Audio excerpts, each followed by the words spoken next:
ជំរាបសួរបងប្អូនទាំងអស់គ្នាខ្ញុំធ្វើការខ្ញុំក៏នឹកសម័យឃើញថាចំឲ្យឯងឆ្លងប្រទេសជិះយន្តហោះមកបេះសាឡាត់បងប្អូនទាំងអស់គ្នាឃើញយុរដ្ឋមន្ត្រីខ្មែរយើងគាត់អត់បានជួយអ្វីដល់ខ្មែរសោះគាត់មានតែបំផ្លាញខ្មែរគាត់ចាត់ទុកថាប្រទេសខ្មែរគឺជាប្រទេសខ្លួនឯងឬក៏ជាដីដែលម៉ែឪដូនតាវាចែកឲ្យ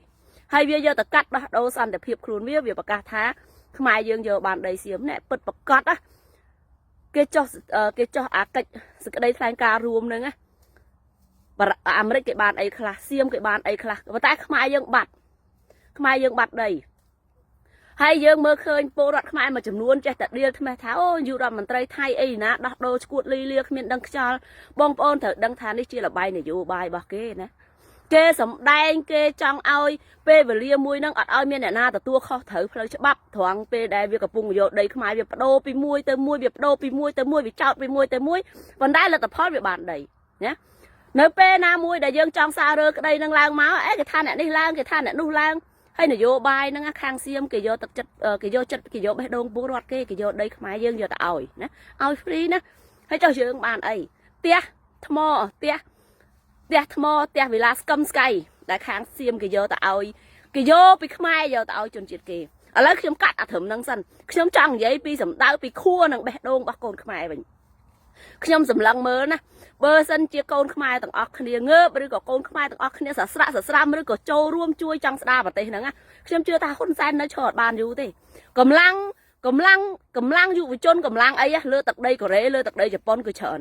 កម្លាំងធនធានឬក៏កម្លាំងអ្នកចេះដឹងឬក៏ធនធានអ្នកចេះដឹងជាច្រើនខ្ញុំឃើញនៅប៉ែកអឺរ៉ុបឬក៏អាមេរិកនេះខ្ញុំនិយាយទៅរឿងទឹកដីអាមេរិកមួយឯងណាកុំឲ្យខ្ញុំចូលជន់ទឹកដីអាមេរិកតែខ្ញុំចូលជន់ខ្ញុំរិះគន់អញ្ចឹងខ្ញុំមើលឃើញធនធានតាំងពីទ្រព្យសម្បត្តិតាំងពីចំណេះដឹងតាំងពីកូនចៅតពូជអីហ្នឹងគេមានតាំងធនធានគេមានតាំងចំណេះដឹងធនធានមនុស្សមូលធនមនុស្សគេមានតាំងអញ្ចឹងហើយខ្ញុំចង់សួរបងប្អូនទាំងអស់គ្នាវិញមានចាំសម័យការខ្លួនឯងភៀសខ្លួនកាលពីសម័យពលពតហ្នឹងទេហេតុអីបានខ្លួនឯងភៀសខ្លួនចេញពីស្រុកខ្មែរទៅនៅទឹកដីអាមេរិកខ្ញុំនិយាយពីអាមេរិកមួយសិនមានដឹងខ្លួនទេឪពុកម្ដាយក្នុងនាមជាខ្មែរហេតុអីបានចេញពីទឹកដីខ្មែរទៅនៅទឹកដីអាមេរិកណាហេតុអីបានយើងចង់សោកលុយឬក៏យើងចង់បានទីតាំងហ្នឹងឬក៏យើងចង់ទៅនៅរស់នៅអាមេរិកនេះដោយសារតែប្រទេសយើងហ្នឹងវាគ្មានសេដ្ឋកិច្ចល្អប្រសើរហើយសួរថាទៅអាមេរិកទៅធ្វើអីបងប្អូនកូនខ្មែរមួយចំនួនណាទៅស៊ីឈ្នួលបេះផ្លែឈើឲ្យគេណាទៅស្អីទៀតណាទៅធ្វើរោងចក្រហើយសួរតែស្រុកខ្មែរយើងអត់មានរោងចក្រមែនហើយសួរស្រុកខ្មែរយើងអត់មានដីកសិកម្មមែនណាហេតុអីក៏គេទៅធ្វើកសិកម្មឬគេរកស៊ីនៅអាមេរិកគេមានគេលក់នំលក់អីគេហេតុអីក៏ខ្លាចជាសេដ្ឋីហេតុអីក៏នៅស្រុកខ្មែរមិនមានខ្ញុំឆ្ងល់អញ្ចេះទៀតបងប្អូនកូនខ្មែរដែលរស់នៅក្រៅប្រទេសហ្នឹងមានមោទនភាពណាស់មែននៅពេលដែល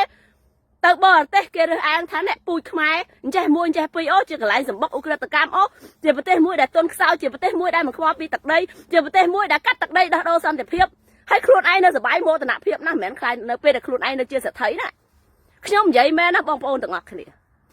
ឬមួយក៏យើងនឹងអស់គុណសន្តិភាពទៀតដែលផ្ដល់ឱកាសឲ្យយើងខ្លាចទៅជាកាជះគេយើងខ្លាចទៅជាអ្នកមាននៅលើទឹកដីគេយើងមោទនភាពណាស់មែនហើយចុះយើងរស់នៅលើទឹកដីខ្មែរយើងអត់មានការងារធ្វើទេមែនណាអាត្រង់ចំណុចហ្នឹងហើយយើងទទួលស្គាល់ខ្លួនឯងថារស់នៅស្រុកខ្មែររស់វាមិនកើតទើបយើងរស់នៅទៅប្រទេសទី2ប្រទេសទី3ហើយដល់ពេលយើងទៅដល់ប្រទេសទី3យើងមានមោទនភាពក្នុងពេលដែលខ្លួនឯងខ្លាចទៅជាអ្នកមានហ្នឹងមែនសម្រាប់ខ្ញុំខ្ញុំខ្មាស់គេណាបងប្អូនខ្ញុំខ្មាស់គេណាបងប្អូនកូនខ្មែរមួយចំនួនខំប្រឡងមកពលករមកហូតមកកូរ៉េណាអ្នកខ្លះគេជាប់កិច្ចសន្យាតើអ្នកឯងអាចដើរសង្គមឬក៏ដើរបដកម្មមួយគេបានទេដាក់ប្លង់ដីដាក់ប្លង់អីទៀតណាត្រូវបង់សំណងគេខ្ចីលុយគេឲ្យបង់ការតម្លៃខ្ពស់ទៀតមកធ្វើពលករនៅស្រុកគេហើយសួរថាមកពលករគេឲ្យសំណុកមែនណែបេះសាឡាត់មួយថ្ងៃកប់ប្រឡប់ណាអ្នកខ្លះនឹងលុកផឹកបេះមីណារីឡើងកប់មិនទ្រូងតាក់អានឹងហើយជាសេចក្តីថ្លៃថ្នូររបស់យើងតែយើងយកសេចក្តីថ្លៃថ្នូរយកមកចោលនៅលើបរទេសហើយទឹកដីយើងអត់មានដីកសិកម្មមែនខ្ញុំចង់និយាយត្រឡប់ទៅខាងអាមេរិកវិញមូលធនមនុស្សរបស់ខ្មែរនៅលើទឹកដីអាមេរិកបើចង់ស្ដារកម្ពុជាស្ដារបានណាហើយខ្ញុំនិយាយហ្នឹងចង់ប្រាប់បងប្អូនថាមនុស្សនៅលើពិភពលោកគេស្រឡាញ់ពូជសាសន៍គេណាគេចង់ឲ្យប្រទេសគេខ្លាចតែជាប្រទេសថ្លៃថ្នូរណាគេមិនមែនចង់ឲ្យប្រទេសដែលគេត្រូវឈូសឆាយដីគេយកដីបែបហ្នឹងទេបងប្អូនទាំងអស់គ្នាដែលយកដីដែលបាត់ដីនៅភូមិព្រៃច័ន្ទនៅភូមិជោគជ័យបេះដូងគាត់ឈឺជាងយើងទៀតហើយចុះយើងជាខ្មែរ យើងសบายចិត្តណាស់មែនយើងកុំតាមនយោបាយរបស់សៀមតាំងអាពិតខ្មែរយើងត្រូវឈ្នះសៀមច្រើនណាស់តែពិតថាសៀមត្រូវសុំទោសខ្មែរសៀមត្រូវអរគុណខ្មែរណាដែលខ្មែរបានចិញ្ចឹមសេដ្ឋកិច្ចរបស់វាដែលខ្មែរបានទៅធ្វើការពលករឲ្យវាប៉ុន្តែអ្វីដែលយើងទទួលបានមានដឹងទេគឺលោកហ៊ុនសែនចុះសិទ្ធិសញ្ញាជាច្រើនបងប្អូនភ្លេច CLVDTA ដី4ខេត្តដែលកាត់ឲ្យយួនអភិវឌ្ឍនៅការក្រមការអភិវឌ្ឍរបស់យួនបងប្អូនភ្លេចកោះគុជនៅឆ្នាំ2000ជាងទេណាបងប្អូនភ្លេចកោះត្រល់ណាបងប្អូនភ្លេចតំបន់ភូមិប្រៃច័ន្ទបងប្អូនភ្លេចទៀតហើយអីវ៉ាន់របស់គេរបស់សៀមរបស់យួនចូលដល់ដដែលអញ្ចឹងខ្ញុំចង់ឲ្យអានេះជាសេចក្តីសំណូមពរក្នុងនាមជាខ្មែរដូចគ្នាបងប្អូននៅក្រៅប្រទេសទាំងអស់ណាមូលធនមនុស្សទាំងអស់ឬក៏សកម្មជនឬក៏យុវជនទាំងអស់ចូលរួមឬរាល់កិច្ចការងារឬកិច្ចការងារការទូតណាមួយចូលរួមធ្វើទៅស្ដារប្រទេសព្រោះពលរដ្ឋខ្មែរនៅទូទាំងពិភពលោក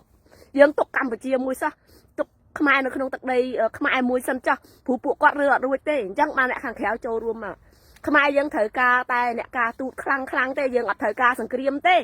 ហើយយើងនិយាយតាំងពីដើមមកមិនឲ្យមានសង្គ្រាមទេប៉ុន្តែនយោបាយលោកហ៊ុនសែនគឺនយោបាយយកកទៅដាក់នៅក្នុងអន្ទាក់គេហិតងាប់ថ្ងៃណាក៏បានដែរអញ្ចឹងកុំជឿទៅលើរដ្ឋាភិបាលលោកហ៊ុនសែនលោកហ៊ុនម៉ាណែតហ្នឹងព្រោះវានឹងគ្មានកលាហួសគេទេមានតែថ្ងៃយកដីទៅឲ្យគេថ្ងៃយកដីទៅឲ្យគេទេវាដូរសន្តិភាពជាមួយពូជម៉ែឪវាហ្នឹងអញ្ចឹងកូនខ្មែរទាំងអស់គ្នានៅលើពិភពលោកត្រូវដឹងខ្លួនឯងថាខ្លួនឯងជិះយន្តហោះទៅនៅប្រទេសក្រៅនឹងដោយសារស្អី